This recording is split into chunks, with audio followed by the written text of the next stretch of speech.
নারায়ণগঞ্জে নির্বাচনী প্রচার চালাচ্ছেন বিভিন্ন প্রার্থীরা। ফতুল্লায় আছেন সাজিদ আরাফাত, যুক্ত হচ্ছে তার সঙ্গে।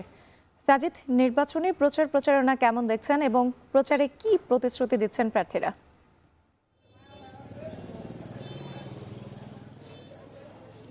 নির্বাচনী প্রচারণার যে বিষয়টি বলছিলেন আপনি, এখন পর্যন্ত বলা চলে যে আজ দ্বিতীয় দিনের যে প্রচারণা, তাতে কিন্তু অনেক সরগরম কিন্তু আমরা দেখছি যে ভোটের মাঠ।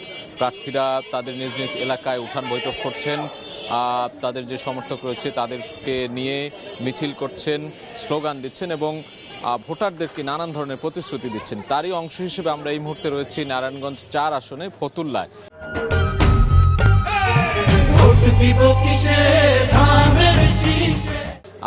যে এলাকাটি রয়েছে সেখানে একটু আগেই এখানে যে জোটের প্রার্থী, বিএনপির যে জোটের প্রার্থী মনির হোসেন কাশেমি, যিনি খেজুর গাছ প্রতীক নিয়ে এখানে প্রতিদ্বন্দ্বিতা করছেন, তার একটি উঠান বৈঠক ছিল। সেই উঠান বৈঠকটি কিছুক্ষণ আগে শেষ হয়েছে এবং এখানে বিএনপির যে স্থানীয় নেতাকর্মী রয়েছে তারা এখানে বক্তব্য রেখেছেন। এখানে ভোটের যে প্রার্থী রয়েছেন তিনিও এখানে বক্তব্য রেখেছেন। তিনি মোটা দাগে বেশ কয়েকটি প্রতিশ্রুতি দিয়েছেন এই এলাকার উন্নয়নের জন্য। মোটা দাগে বলতে গেলে এই নারায়ণগঞ্জ শহরে জলাবদ্ধতা একটি বড় সমস্যা, সেই সমস্যা নিরসনের কথা তিনি প্রতিশ্রুতি দিয়েছেন।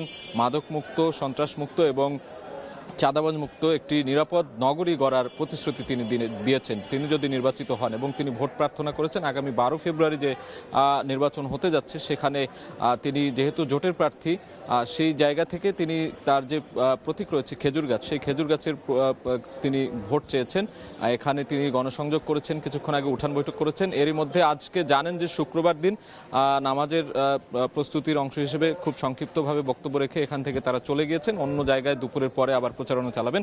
আরেকটি বিষয় জানিয়ে রাখি যে এখানে তার যে প্রতিদ্বন্দ্বী প্রার্থী রয়েছেন, তিনি 10 দলীয় ঐক্যের শাপলাকলি মার্কা নিয়ে আব্দুল্লাহ মামুন, তিনি প্রতিদ্বন্দ্বিতা করছেন। এছাড়াও বেশ কয়েকজন স্বতন্ত্র প্রার্থী রয়েছেন এই নারায়ণগঞ্জ 4 ফতুল্লা আসনে।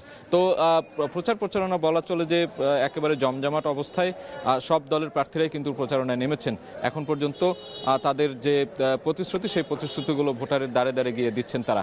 এই ছিল নারায়ণগঞ্জ 4 আসনে ফতুল্লা থেকে নির্বাচনী প্রচারণার সবশেষ খবর। সাজিদ আরাফাত যুক্ত ছিলেন আমাদের সঙ্গে, জানাচ্ছিলেন নারায়ণগঞ্জ 4 আসনের নির্বাচনে প্রচারণার খবর।